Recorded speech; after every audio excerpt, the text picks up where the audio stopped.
Di balik kilau gemerlap Singapura sebagai pusat ekonomi yang maju, tersembunyi dinamika sosial yang memerlukan perhatian serius. Kaya akan keberagaman etnis, negara ini terkenal sebagai melting pot budaya yang harmonis. Namun, beberapa waktu belakangan, tanda-tanda ketegangan antar kelompok dan komunitas mulai muncul. Suara-suara yang mencoba memanfaatkan perbedaan etnis untuk kepentingan politik semakin lantang terdengar.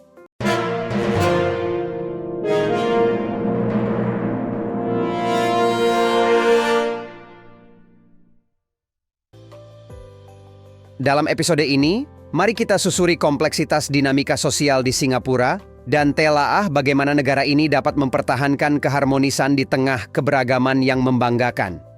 Sebuah ekonomi yang sehat sangat bergantung pada harmoni sosial, karena konflik antara dua kelompok mengalihkan perhatian dari masalah yang lebih mendesak. Pertikaian komunal atau etnis menghambat perkembangan ekonomi negara. Singapura, yang telah menjadi contoh keindahan keberagaman, mengalami peningkatan komunalisme dalam beberapa hari terakhir. Suara asing dan dalam negeri berupaya mencetak poin politik dengan memecah belah komunitas satu sama lain. Bahaya mengintai identitas Singapura sebagai periuk budaya etnis dengan populasi yang beragam secara rasial dan beragam tradisi keagamaan. Singapura memisahkan diri dari Malaysia pada tahun 1965 untuk menjadi negara merdeka yang bebas. Pemisahan ini dipicu oleh perpecahan politik dan ekonomi antara partai pemerintah Singapura dan Malaysia, yang pada gilirannya memicu kerusuhan rasial pada bulan Juli dan September 1954. Populasi Singapura sangat beragam. Orang-orang keturunan Tionghoa menyumbang 75% dari populasi, diikuti oleh orang Melayu sebanyak 15% dan orang India sebanyak 7,5%. Mayoritas penduduk Tionghoa Singapura berasal dari wilayah Tiongkok Selatan seperti Fujian dan Guangdong. Orang Melayu di Singapura berasal dari wilayah sekitarnya, termasuk pulau-pulau Indonesia seperti Jawa dan Bawean, serta Semenanjung Malaya. Di antara etnis India, 3 dari 5 orang adalah Tamil. Melayu, kelompok etnis terbesar kedua di negara ini, selalu mengklaim bahwa Singapura mendiskriminasikan mereka. Namun, ilmuwan sosial mengatakan bahwa disonansi kognitif antara menjadi Melayu atau menjadi warga Singapura ada di dalam kelompok ini. Konstitusi Singapura bahkan mengakui posisi istimewa orang Melayu yang secara resmi diakui sebagai penduduk asli Singapura. Sesuai dengan pasal ini, pemerintah juga bertugas untuk mempertahankan, melestarikan, mendukung, mendorong, dan mempromosikan kepentingan politik, pendidikan, agama, ekonomi, sosial, dan budaya masyarakat serta bahasa asli mereka. 99% orang Melayu di Singapura adalah Muslim.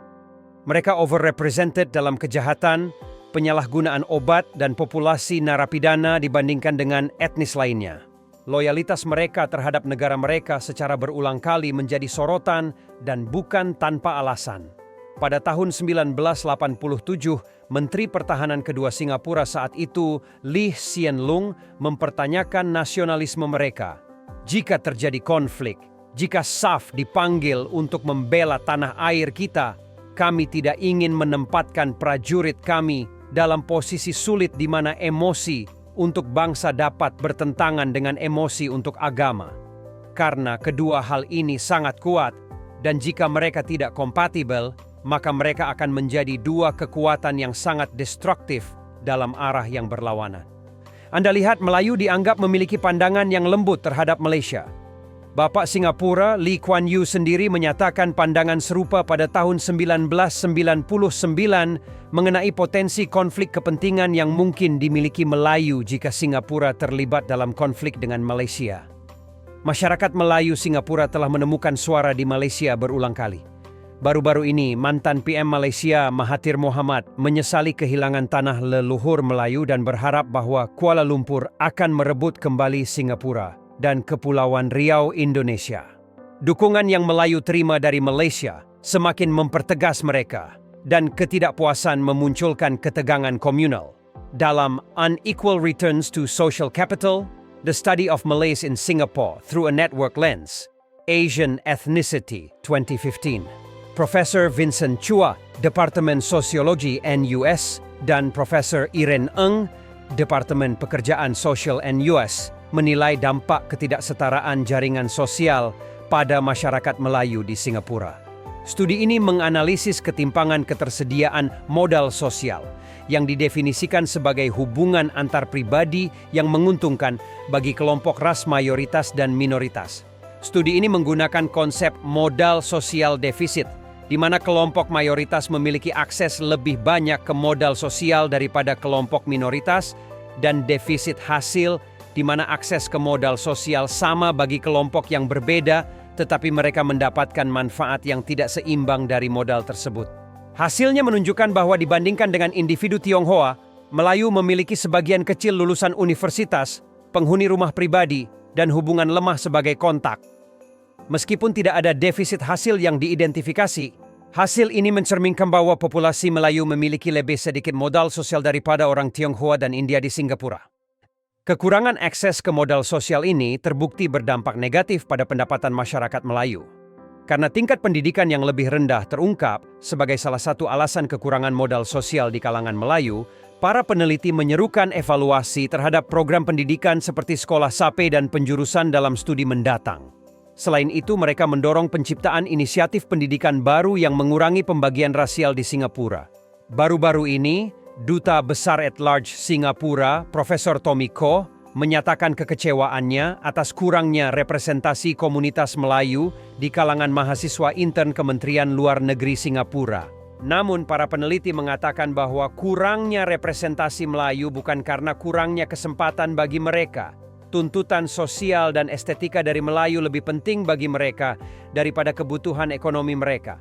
Oleh karena itu, sosialisasi mereka tidak menempatkan fokus yang kuat pada nilai-nilai yang terkait dengan kesuksesan ekonomi, terutama di ranah industri dan komersial. Orang tua Melayu memberikan prioritas mengajarkan kepada anak-anak mereka nilai-nilai sosial dan keagamaan di atas nilai-nilai yang kompetitif dan materialistis. Idealisme pendidikan dan pencapaian profesional diakui, tetapi belum diinternalisasi dan diberikan dasar moral bagi gagasan mereka. Bahkan ada yang mengatakan bahwa agama dan sistem nilai tradisional mereka mencegah mereka untuk mengejar tujuan ekonomi. Bagaimanakah implikasi dari dukungan Melayu di Singapura yang mereka terima dari Malaysia terhadap potensi ketegangan komunal atau etnis? Sejauh mana penting bagi Melayu untuk mengutamakan identitas kebangsaan Singapura daripada identitas keagamaan mereka? Apa saja langkah yang dapat diambil oleh pemerintah Singapura untuk memastikan integrasi Melayu ke dalam masyarakat tanpa menjadi sumber penghinaan bagi negara? Secara keseluruhan, tantangan yang dihadapi Singapura dalam menjaga harmoni sosial dan stabilitas dalam masyarakatnya adalah kompleks dan membutuhkan pemikiran mendalam serta tindakan yang bijaksana.